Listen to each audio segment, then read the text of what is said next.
Bien amigos, estamos ya nuevamente en Redes y Poder.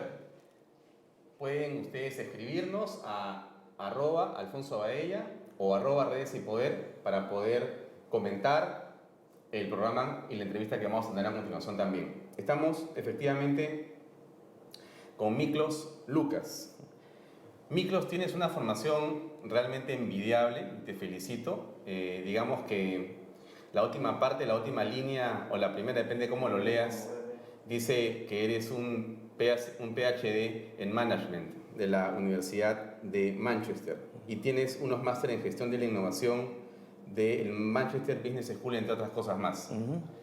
Es interesante, Miklos, escuchar tu visión de las cosas, porque la idea el día de hoy está en poder compartir tu pensamiento con los televidentes. Es decir, tú que estás fuera del ambiente político partidario, quizás siguiendo las cosas del Perú cercanamente, pero fuera del círculo partidario o político partidario, quisiera comenzar por preguntarte, ¿cómo ves el liderazgo en el país, por ejemplo?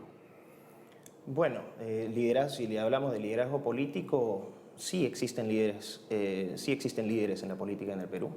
Pienso, bueno, y no voy a dejar de confesar que mi opinión en este sentido es un poco sesgada, o no es objetiva, es subjetiva porque yo soy fujimorista. Entonces, yo encuentro que sí existe un liderazgo político encarnado en Keiko Fujimori, por ejemplo, ¿no? Pienso que ella tiene una fuerte base de representación popular, es un liderazgo carismático, ¿no? Que se ha forjado después, especialmente después de la derrota del 2011, que fue muy dolorosa, no solamente para la fujimorista, sino para muchos peruanos que hoy están viendo con cierta preocupación el desempeño que ha tenido el presidente Humala. Pero ya que hablas del fujimorismo, ¿cuánto de ese fujimorismo que tú atribuyes a un liderazgo de Keiko es precisamente de ella o es del fujimorismo que viene de la cantera del propio Alberto Fujimori? Creo que es una combinación de las dos. Pienso que... ¿Más del padre que de la hija? No me atrevería a dar porcentajes, pero sí pienso que es una amalgama, es un liderazgo amalgamado. Definitivamente hay una fuerte base fujimorista que viene desde la gestión del presidente Alberto Fujimori, al cual yo admiro y respeto mucho. Pero tú eres un fujimorista, no eres parte del partido político, eres militante. Soy militante. Del partido de Keiko Fujimori. Estoy inscrito como militante, pero no ejerzo ningún cargo de representación, no soy portavoz, simplemente un militante. Estás hablando acá a título personal, en realidad. Absolutamente. Y entonces, en esa visión personal de las cosas no partidarizada, ¿cómo ves el tema, por ejemplo, de Tía María? Ahí tenemos un enfrentamiento. Tú eres una persona joven que trabaja en el Perú, ha decidido regresar al Perú de tus estudios. La pregunta es, ¿cómo ves esa situación? ¿Qué opinión tienes? Bueno, muy complicada, ¿no? Es simplemente la manifestación de una serie de problemas estructurales que nacen desde la falta de credibilidad que tienen los partidos políticos en el país.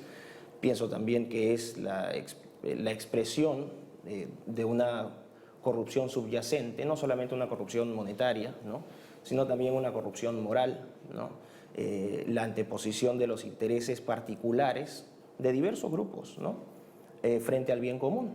Y en el caso de Tía María estamos viendo cómo grupos que han retrasado nuestro desarrollo durante décadas continúan, ¿no? Ahora con un reciclaje ideológico de un marxismo a un ecomarxismo, ¿no? O un marxismo verde, asusando a la población para impedir el desarrollo del Perú. Pero ¿no ves un espacio de legitimidad, autenticidad y veracidad en el reclamo de las personas que están en Islay o que quieren que la empresa y el Estado vean de otra manera el tema minero? Bueno, no se puede ignorar que existe gente que no pueda, sino que definitivamente se verá afectada si existe un proyecto minero, en el sentido que probablemente tenga que ser reubicada, ¿no? Por este proyecto, y definitivamente me pongo en el lugar de esas personas y sí, hay un interés, hay conflicto de interés. Pero pienso que sin la intervención de estos agitadores profesionales, ¿no? Si el Estado y la empresa privada se sentaran a dialogar directamente con estas comunidades, no creo que debería haber problema. Al final se llega se puede llegar a un consenso, pero el problema es cuando estos movimientos retardatarios infectan las comunidades y generan todo este tipo de problemas. ¿Tú crees que, como dicen muchos especialistas en el campo minero, se ha cambiado el polo rojo por el polo verde?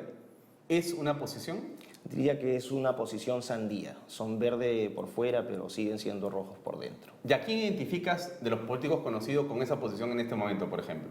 Bueno, el padrecito Arana me parece que es o el curita Arana me parece que es un representante de ese marxismo, de ese ecomarxismo. No diría que es ecomarxista, pero también la candidatura de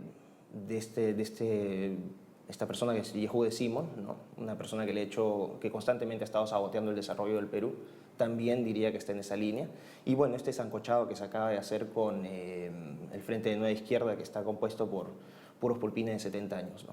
Creo que eso también ahí yo identificaría ese sector con este ecomarxismo o marxismo verde, ¿no? Ahora, es una posición radical la tuya, por lo que veo. ¿No admites un espacio para el diálogo, por ejemplo, para ponerte de acuerdo con alguna de estas personas, o hay de parte tuya cierta intolerancia? Bueno, habría que definir también o ver hasta cuánto podemos tolerar, ¿no? Porque si tú ves que estás chocando constantemente con una posición y esa posición insiste, ¿no? Obviamente no tienes por qué tolerarla ya. Simplemente en el caso, por ejemplo, de Tía María y en el caso de los problemas o de los conflictos sociales que hay, llega un punto donde el Estado tiene que imponer la autoridad. Y lo que vemos es que sistemáticamente se está socavando esa autoridad. Entonces, diálogo sí, pero un diálogo que tenga un propósito, un objetivo, no una meta. No el diálogo por el diálogo, que es lo que muchas veces vemos y que son simplemente actos teatrales, ¿no? Para aparecer en la foto. Cada uno va recuperando, vamos a decir, pescando el río revuelto para ver cómo se posiciona en medios, pero diálogo por el simple hecho de dialogar, no creo en eso. Pero, Miklos, tenemos ya hoy día 2 muertos, tenemos un grupo importante de policías heridos, tenemos policías secuestrados, tenemos personas heridas, tenemos una situación realmente complicada. Tú, frente a eso, si tú fueras gobierno, si tú como fujimorista, que estás inscrito en el partido y que mañana, dentro de 12 meses o 14, gana Keiko Fujimori la presidencia de la República y te llama para que tú seas el ministro del Interior o de Defensa, del Interior, porque es un tema interior bueno, ¿qué vas a hacer con esos 2 muertos? O sea, ¿cómo resuelves el problema? Porque tú estarías con la autoridad que te da, la legitimidad que te da el Estado de Derecho para actuar. Bueno, a ver, ministro Miklos, ¿resuelve usted el problema? Ok, ahí partiría, por ejemplo, con una ligera variación. El problema es que todo el peso se carga al Estado. Entonces, todo el peso, todo el tema de solucionar el conflicto pasaría necesariamente por el Estado. Y creo que nos hemos acostumbrado a cargarle siempre la mano al Estado. No solamente es que yo como ministro de Interior pueda, ¿no? Yo de frente lo que voy a tratar de hacer es crear las condiciones para que las partes beligerantes se sienten y puedan conversar y vamos a decir, pulir sus diferencias, ¿no? Pero, como digo, tendría que haber una agenda y tendría que haber una voluntad real para ver si puedes conseguir consensos. Pero en este caso vemos que no hay esa voluntad, y cuando no hay esa voluntad, entonces es el Estado el que tiene que intervenir necesariamente imponiendo el principio de autoridad. Y en este caso, no solamente vendría a ser la acción del Estado, tendrías que ver también cómo se comportan las organizaciones sociales, ¿no? Los medios de prensa, que también tienen una responsabilidad importante, ¿no? De la manera como informan y cómo en muchos casos sesgan para un lado o para otro, especialmente en este caso para cierto lado, ¿no? Cómo sesgan la información. Entonces, no es solamente el hecho de que uno como ministro del Interior resuelve el problema como Aladino, sino que es un conjunto de actores. Y si no hay voluntad en todos los actores, así el ministro sea Goku, no va a poder solucionarlo, ese problema. Pero hoy lo que tenemos aquí en Tía María es una situación en la cual el diálogo se interrumpe porque los supuestos actores principales, que son quienes están discutiendo la autoridad y la vigencia de este proyecto, no se presentan en el diálogo, rehúyen el diálogo, patean el tablero. Frente a esto, hay que solucionar el problema. Bueno, ¿cuál es la solución? Por suerte no me encuentro en este momento ejerciendo el cargo, pero, insisto, en este caso la solución es, ante esta permanente... Tienes un PhD en management, entonces estás empoderado con el conocimiento. Ese es un empoderamiento muy importante. Muy bien. Tienes que arreglar el problema. ¿Cómo lo vas a resolver? Insisto, lo vuelvo a repetir. O sea, tú estás tratando de preguntarme cómo podría obtener una solución dialogada, ¿no? Repito, convocar a las partes, pero con una agenda y que se trate de, ¿no? Y que se establezcan puntos claros de debate. Limpiar el diálogo de agentes que probablemente no tengan mayor, vamos a decir, inferencia o intereses directos comprometidos, salvo que sean intereses políticos, y proponer pues una agenda para llegar a puntos concretos de solución en un determinado periodo de tiempo. Sin embargo, si tú ves, ¿no? y creas las condiciones en el sentido de que, bueno, brindas las facilidades, tratas de flexibilizar tus demandas, vamos a decir, como comunidad, la empresa privada también tratará de ofrecer algún tipo de incentivos para que las comunidades no se sientan afectadas. Pero el Estado solo, pedirle al Estado solo, que resuelva solo el problema me parece una utopía.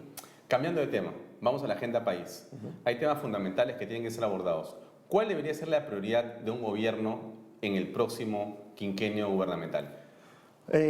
Bueno, yo siempre he sido un convencido de que la educación es indispensable, entonces educación sería una prioridad para mí, seguridad e infraestructura. Pienso que esos tres son muy importantes. Mucho se señala que el actual ministro debería continuar en el siguiente gobierno. ¿Hay resultados, hay iniciativas, algo de lo que está haciendo o mucho de lo que está haciendo brilla y sin duda marca una diferencia en el gabinete? ¿Tú cómo ves la actuación del actual ministro de Educación? Me parece muy buena y estoy de acuerdo que el doctor Saavedra debería continuar en su cargo. Pienso que las políticas de educación son políticas necesariamente de largo plazo. Y creo que está haciendo una buena gestión. Es una gestión que no está contaminada con ideología, lo cual me parece que es un requisito sine qua non para impulsar este tipo de políticas en el país. Y pienso que es un técnico muy competente y de lo que existe en este momento en el gobierno nacionalista, para mí es el mejor cuadro, el mejor ministro. ¿Y qué podríamos ver como ejemplo en el extranjero que ha ocurrido de proceso virtuoso en el tema educativo para poder tratar de replicarlo aquí en el Perú? Tú has estado y tu formación es europea, es una formación sin duda interesante. De ese viaje por Europa, de ese estudio por Europa, ¿qué nos puedes traer aquí al Perú? ¿Qué puedes poner sobre la mesa del debate? Bueno, en realidad no importaría si me hablas de educación primaria. Sí, por ejemplo, ¿no? No replicaría el método europeo en el Perú, porque son contextos institucionales, sociales, socioculturales diferentes, ¿no? Existe en estos momentos una corriente ideológica muy fuerte que está tratando también de imponer su presencia en el Perú, que es una corriente, vamos a decir, libero-progresista o un liberalismo zurdo, ¿no? Que antepone al individuo al colectivo, o sea, es la primacía del individuo sobre la sociedad, ¿no?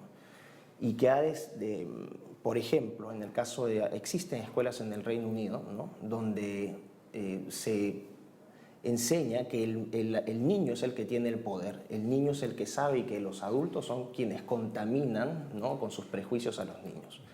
Entonces, ¿qué ha pasado? O sea, no voy a decir que se ha masificado ese tipo de escuelas, pero obviamente sí existen y han generado una influencia en la cual estás criando pequeños dictadores, ¿no? Y partimos de algo tan lógico: si tú socavas el principio de autoridad dentro de la familia, ¿no? Enseñándole al niño que es un todopoderoso, ¿qué tipo de respeto puede tener después ese niño que se transformará en adulto frente a una autoridad estatal, por ejemplo? Desde el punto de vista de la educación secundaria, de la educación universitaria, sí. Pero el problema es que no podemos competir con los recursos que esas universidades tienen. Pero, por ejemplo, crear convenios, ¿no? A nivel universitario, creo que los convenios son un camino importante. Infraestructura, no puedes tener ningún tendrías sueños de opio en educación si es que no tienes una buena base en infraestructura. Creo que falta mucho. capacitación de maestros, que es lo que se está haciendo, y el resto es trabajar duro, ¿no? Estómago lleno, salud, lo esencial. No hay recetas secretas en realidad, creo que es una cosa muy puntual. Muy bien, vamos a una pausa comercial y regresamos con la parte final de la entrevista con Miklos Lucas.